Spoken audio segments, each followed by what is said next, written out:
Hello, कैसे हैं आप लोग। आई होप आप लोग बहुत अच्छे होंगे, अपनी पढ़ाई लिखाई भी बहुत अच्छे से कर रहे होंगे। मैं राधा जागो और जगाओ के इस प्लेटफॉर्म पर आप लोगों का बहुत बहुत स्वागत और अभिनंदन करती हूँ। और चैनल पर नए हैं तो चैनल को सब्सक्राइब कर लें, वीडियो को पूरा ज़रूर देखें। आपने थंबनेल में पढ़ ही लिया कि आरओ एग्ज़ाम के निर्णय के बाद ही आयोग जारी कर सकेगा कैलेंडर। तो ये किस कैलेंडर की बात हो रही है, आइए इसके बारे में जानें। दरअसल पूरे साल में जो जितने भी एग्ज़ाम कराता है उत्तर प्रदेश लोक सेवा आयोग, उसकी एक सूची जारी कर देता है कि हम इस महीने में इस तारीख को ये एग्ज़ाम कराएंगे। उसी को कहते हैं कैलेंडर। जैसे 2025 में जो आने वाला 2025 है, इस पूरे साल में कितनी परीक्षाएं करवाएगा उत्तर प्रदेश लोक सेवा आयोग, इसका डेट के साथ वो एक सूची जारी करता है। उसी को हम आयोग का कैलेंडर कहते हैं। तो ये जनरली जनवरी में जारी कर दी जाती है, साल के शुरुआती महीने में जनवरी में जारी कर दी जाती है। तो कायदे से 2025 में कितने एग्ज़ाम होंगे इसकी सूचना या इसका कैलेंडर तो जनवरी में आ जाना चाहिए, लेकिन इस बार ऐसा नहीं हो रहा है। ऐसा इसलिए नहीं हो रहा है कि आरओ की जो परीक्षा है उसमें बराबर का संशय बना हुआ है अभी कि एग्ज़ाम एक दिन में होगा या 2 दिन में होगा, नॉर्मलाइजेशन होगा या नहीं होगा। तो अब आयोग पर इस बात का दबाव है कि जब तक आरओ की परीक्षा का निर्णय नहीं हो जाता है कम्प्लीटली कि एग्ज़ाम एक डेट में होगा या 2 डेट में होगा, एग्ज़ाम कब होगा, तब तक आयोग अपना कैलेंडर जारी नहीं करेगा। भाई बात भी तो गलत नहीं है। आप आरओ की परीक्षा किस तारीख को लेंगे और कैसे लेंगे, ये बात तो क्लियर होनी चाहिए ना, तभी तो कैलेंडर में मेंशन करेंगे। नहीं तो क्या पूरे 2025 में आरओ का एग्ज़ाम होगा ही नहीं। अगर इन्होंने कैलेंडर जारी कर दिया, आरओ को मेंशन नहीं किया कि किस डेट में होगा, कैसे होगा, किस डेट में, मतलब 1 डे में होगा, 2 डे में होगा, तो इसका मतलब पूरे 2025 में आरओ का एग्ज़ाम ही नहीं होगा, फिर ये लटका के रखे रहेंगे। तो इसी बात का दबाव आयोग के ऊपर है आरओ की परीक्षा को लेकर। अब बहुत से लोगों के मन में प्रश्न होगा कि कब तक एग्ज़ाम हो सकता है या समिति की रिपोर्ट कब तक आ सकती है, कब तक निर्णय हो सकता है कि कैसे होगी परीक्षा। तो इस बात के लिए आइए हम और आप मिल के विश्लेषण करते हैं, इस बात पर चर्चा करते हैं। आपको पता है इस प्लेटफॉर्म का नाम ही है जागो और जगाओ, इसलिए इस प्लेटफॉर्म पे मैं खुद भी बताती हूँ, साथ में मैं ये भी रिक्वेस्ट करती हूँ कि आप लोग भी इस बात को सोचें कि कहाँ तक बात सही है, कहाँ तक बात गलत है। आप अपनी रीजनिंग भी लगाएं। आइए शुरू करें विश्लेषण। कुछ पॉइंट्स हैं। पहला पॉइंट ये कि 22 दिसंबर को 2024 को यूपी पीसीएस की परीक्षा कंडक्ट हो रही है, पहला पॉइंट। दूसरा पॉइंट 13 जनवरी को लग रहा है महाकुंभ। ये जो 2 पॉइंट हैं, और जो तीसरा पॉइंट है इस समय वो है बीपीएससी 70वीं बीपीएससी परीक्षा में नॉर्मलाइजेशन की अगेंस्ट जो प्रोटेस्ट हुआ वो। ये 3 पॉइंट बहुत महत्व रख रहे हैं इस आरओ की एग्ज़ाम अपडेट में। आप पूछेंगे कैसे, तो चलिए चर्चा करें। पहला पॉइंट है कि 22 दिसंबर को परीक्षा कंप्लीट हो रही यूपी पीसीएस प्रीलिम्स की। मेंस का अभी कुछ डेट का आता पता नहीं है। ये भी नहीं कि चलो ठीक है 2 महीने बाद मेंस है तो बच्चे पीसीएस प्रीलिम्स से देकर डायरेक्ट मेंस में लग जाएंगे, ऐसा कुछ है नहीं। तो वही बच्चे आरओ भी दे रहे हैं, वही बच्चे पीसीएस भी दे रहे हैं। बच्चे अभी बहुत व्यस्त हैं स्टूडेंट्स। आयोग भी जान रहा है इस बात को, सरकार भी जान रही है कि यूपी पीसीएस का एग्ज़ाम होते ही बच्चे फिर एक्टिव होंगे। भाई थोड़े बहुत ट्विटर कैंपेन किए जाएंगे, नहीं होगा तो माहौल एक बार गरमाएगा आंदोलन के लिए। जो दूसरा पॉइंट है वो है कि 13 तारीख से लग रहा है महाकुंभ। महाकुंभ में पुलिस व्यवस्था बहुत तगड़े की होगी, हर साल होती है, तो इस साल तो महाकुंभ भी है, आप भी जानते हैं तैयारी को देखते हुए। अगर इनके भी दिमाग में है कि अगर हमने 13 तारीख तक कोई डिसीज़न नहीं दिया और उधर 13 तारीख से महाकुंभ लग रहा है, तो जाहिर सी बात है 9-10 तारीख से जिसकी जहाँ ड्यूटी लगानी है वो ड्यूटी लगा दी जाएगी और पुलिस के अधिकारी आ जाएंगे। यहाँ पे व्यवस्था सुचारू रूप से चल जाएगी 10 तारीख से, क्योंकि कल्पवासी वगैरह भी आने लगते हैं सब लोग। तो अधिकतम समय इनके पास कितने दिन का है? आज हो गया 9 दिसंबर, हम 10 दिसंबर भी पकड़े, 10 दिसंबर से 10 जनवरी 30 दिन का समय है। उसमें इनको काम करना है, समिति की रिपोर्ट भी आनी है, डिसाइड भी करना है, नोटिस भी निकालना है, 3 काम करने इनको। तो जो दूसरा पॉइंट जिस पे हम चल रहे थे कि 13 तारीख से लग रहा है महाकुंभ। अब ये जानते हैं 22 तारीख से बच्चे हो रहे हैं खाली, तो बच्चे धीरे धीरे अगर माहौल गरमाएगा तो बच्चे फिर प्रोटेस्ट करेंगे। अब प्रोटेस्ट करेंगे बच्चे तो हम प्रोटेस्ट को नियंत्रित करेंगे पुलिस के द्वारा, या हम महाकुंभ की व्यवस्था को पुलिस के द्वारा संभालेंगे, क्योंकि महाकुंभ में पुलिस वालों को ड्यूटी लगनी है। अब आंदोलन को ये नियंत्रित ही करते हैं, संभालते ही हैं पुलिस प्रशासन के द्वारा। तो इनके दिमाग में खुद के एक बहुत बड़ा हेडक है कि आंदोलन होने से पहले डिसीजन दे दिया जाए। और आपको भी पता है कि अगर उधर महाकुंभ लगा और उसके बाद अगर प्रोटेस्ट होने पाया तो यहाँ भी पुलिस प्रशासन की ज़रूरत पड़ेगी, मतलब प्रोटेस्ट में भी। और भारत में ना पब्लिक अधिक है, पुलिस इतनी नहीं है जितनी पब्लिक है। और ये ब्रिटिश प्रशासन नहीं चल रहा है कि जलियांवाला बाग हत्याकांड करा देंगी, सरकार भी अपनी छवि को बचाएगी, आयोग भी बचाएगा, इतना बड़ा नरसंहार नहीं होगा, ये भी डर रहे हैं। तो पहला जो चल रहा है कि 10 तारीख से 10 जनवरी से पहले आ जानी चाहिए समिति की रिपोर्ट, और एटलीस्ट अगर 5 जनवरी तक नहीं आई तो बच्चे तो प्रोटेस्ट कर ही देंगे हर हाल में। जो तीसरा पॉइंट था हमारे ये था कि जो 70वीं बीपीएससी को लेके नो नॉर्मलाइजेशन को लेके जो प्रोटेस्ट हुआ उसके लिए अभी तक आंदोलन सिर्फ प्रयागराज में हुआ था, अब बच्चे जागे हैं बीपीएससी के लिए भी। तो ये जानते हैं कि इस समय कहीं ना कहीं बच्चे बहुत रूठे हैं, बहुत नाराज़ हैं हमारे कारण। तो और वहाँ पे जितना अत्याचार हुआ स्टूडेंट्स पर, स्टूडेंट्स को लाठी मारा गया बेवजह का, किसी ने कोई दंगाई का काम नहीं किया था, कोई आतंकवादी नहीं थे, उन्होंने कोई हिंसा नहीं की थी, वो सिर्फ गेट के सामने अपना प्रदर्शन कर रहे थे, उनको लाठी मारी गई।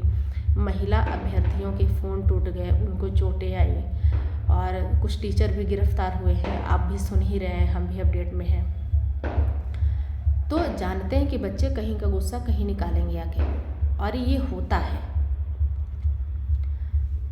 तो एक तो माहौल का गर्म होना बराबर का, पहले प्रयागराज का आंदोलन फिर बिहार का आंदोलन, और अगर इन्होंने RO की परीक्षा 1 डे 1 शिफ्ट में कराने का निर्णय नहीं दिया तो ये 100% निश्चित है कि आंदोलन होगा। और ये भी जानते हैं कि बच्चे 13 जनवरी से पहले आंदोलन हो सकता है ना करें, 13 जनवरी की बात कर देंगे तब आफत हो जाएगी हमारे लिए, हम महाकुंभ देखेंगे कि हम आंदोलन देखेंगे। ऐसे में सरकार की छवि खराब होने का चांस बहुत अधिक है। इंटरनेशनल नेशनल जो भी होगा इंसर्ट होगा तो वो सब भी बचेंगे। अब इतनी बातें जितनी मैंने कही उनके अगर हिसाब से देखा जाए, आप भी समझिएगा कि 22 दिसंबर को पीसीएस का प्रीलिम्स का हो जाना, 13 जनवरी से कुंभ का लग जाना और बीपीएससी का आंदोलन होना, ये तीनों बातें इशारा कर रही हैं कि ज़्यादा से ज़्यादा 1-2 जनवरी जाएगा तो जाएगा नहीं, 5 जनवरी या 7 जनवरी तक तो नोटिस आ जाना चाहिए 1 डे 1 शिफ्ट का RO में। और उसके बाद अपना बाद में चाहिए जब कैलेंडर जारी करें। जो जहाँ तक मेरा दिमाग काम कर रहा है, जहाँ तक मुझे विश्लेषण में पता मतलब समझ आता है, तो ये लगता है कि 1 डे 1 शिफ्ट ही होगा RO। और ये जानते हैं कि जब 5 लाख बच्चों ने नहीं बर्दाश्त किया तो 11 लाख बच्चे बर्दाश्त नहीं करेंगे। 1 डे 1 शिफ्ट कराना ही पड़ेगा। इनके पास सबसे बड़ी मजबूरी है 1 महीने का महाकुंभ ना लगता तो हो सकता है कि एक बार नाटक करते, 2 शिफ्ट में या मल्टीपल शिफ्ट में एग्ज़ाम कराने के लिए फिर से कोशिश करते और कराते ये 1 डे 1 शिफ्ट में ही, लेकिन थोड़ा नाटक करते जैसे पीसेस में नाटक किए थे कि जानते थे कि बच्चे नहीं बर्दाश्त करेंगे, फिर भी ट्विटर कैंपेन पे कोई जवाब नहीं दिए और इतने फैक्स में कोई जवाब नहीं, आंदोलन के 2 दिन भी कोई जवाब नहीं, तीसरे दिन जब जिससे ज़्यादा गर्म है तब जवाब मिला। तो RO में भी करते आंदोलन, लेकिन अब ऐसा नहीं होना चाहिए क्योंकि इनके पास सबसे बड़ी मजबूरी है 1 महीने का महाकुंभ और बच्चों का आंदोलन 11 नवंबर का प्रयागराज का आंदोलन, साथ में बीपीएससी का आंदोलन। और बच्चे फिर से अग्रेसिव हैं, वो जानते हैं बहुत अच्छे तरीके से कि आंदोलन होना ही होना है, तो इससे ये सब बचेंगे भी। और आप लोग निश्चिंत रहें, 1 डे 1 शिफ्ट में ही होगा RO का एग्ज़ाम, जितना अभी तक समझ आया है। तो अब बात ये आ गई कि इतना एग्ज़ाम टल रहा है तो हमें घबराहट हो रही है, हम क्या करें, कैसे करें। देखिए, किसी चीज़ के अगर नुकसान है ना तो फ़ायदे भी हैं। सुनने में आ रहा है कि यूपी पीसीएस और आर ओ दोनों एग्ज़ाम दोनों पोस्ट बढ़ रही हैं, दोनों की सीटें बढ़ रही हैं। भाई इतने महीना डिले हुआ है तो सीट तो बढ़नी ही है, और कुछ उन्हें भी थोड़ा बहुत समझना पड़ेगा ना कि बच्चे इतना इंतज़ार किए हैं, इतना संघर्ष किए हैं। अब आर ओ में 411 पोस्ट आई थी पहले, बढ़ेंगी तो लगभग 550-600 तो जानी ही चाहिए। और हम कहते हैं अगर 550 भी पोस्ट जा रही है तो आपके लिए बहुत अच्छा सुनहरा मौका है, इतना सुनहरा मौका है कि शायद इस तरह फिर से दोबारा मौका ना मिले। एक एग्ज़ाम के लिए इतना लंबा समय, एग्ज़ाम डेट का बढ़ना और सीट का बढ़ना भी आपके लिए एक गोल्डन अपॉर्चुनिटी है।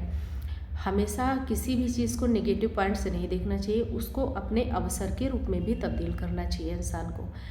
अच्छा, 2 टाइप के लोग होते हैं, स्टूडेंट होते हैं, कुछ 14 घंटा 15 घंटा पढ़ के भी उतना नहीं फ़ायदा ले पाते हैं या सिलेक्शन को उतना करीब नहीं पहुंच पाते।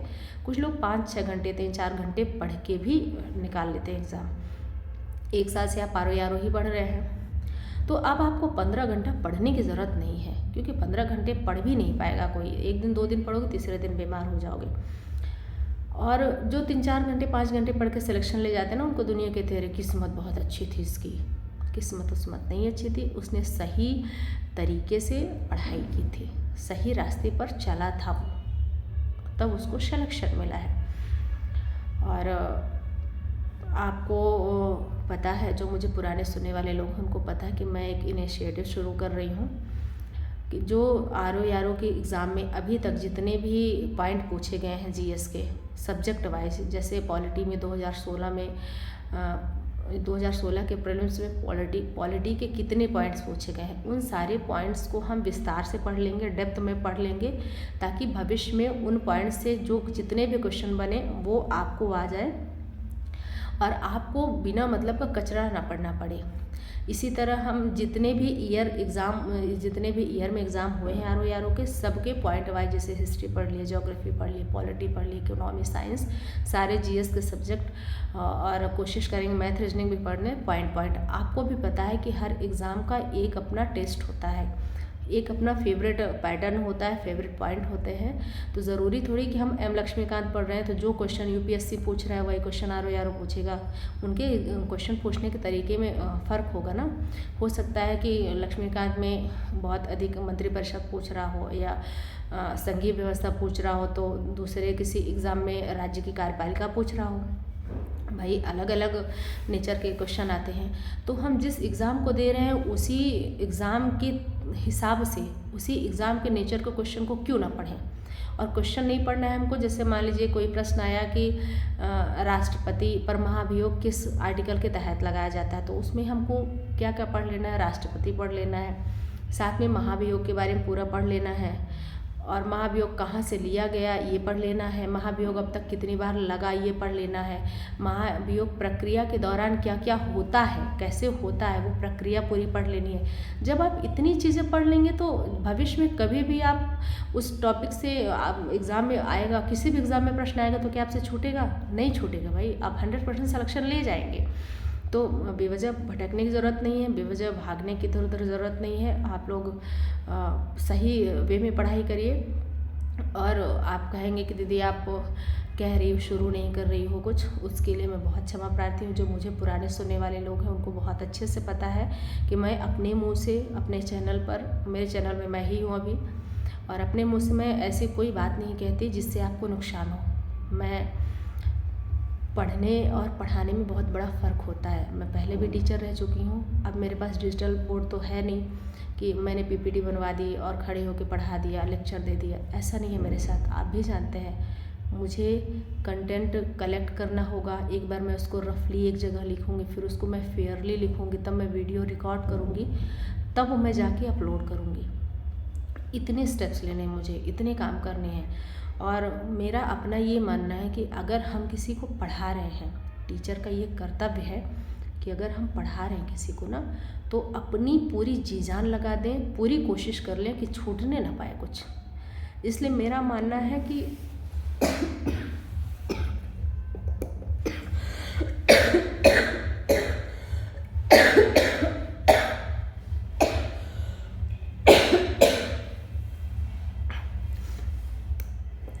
मेरा मानना है कि देर आओ लेकिन दुरुस्त आओ। मेरे पढ़ाने के बाद आपको ऐसा नहीं लगेगा कि कुछ छूट गया है। मैं कोशिश करूँगी पूरा कवर करा सकूँ, क्योंकि मुझे किसी के भविष्य के साथ नहीं खेलना। जितना कीमती मुझे मेरा भविष्य है, उतना ही कीमती मेरी नज़र में आपका भी भविष्य है। इसलिए मैं गुमराह करने के लिए नहीं पढ़ाऊँगी।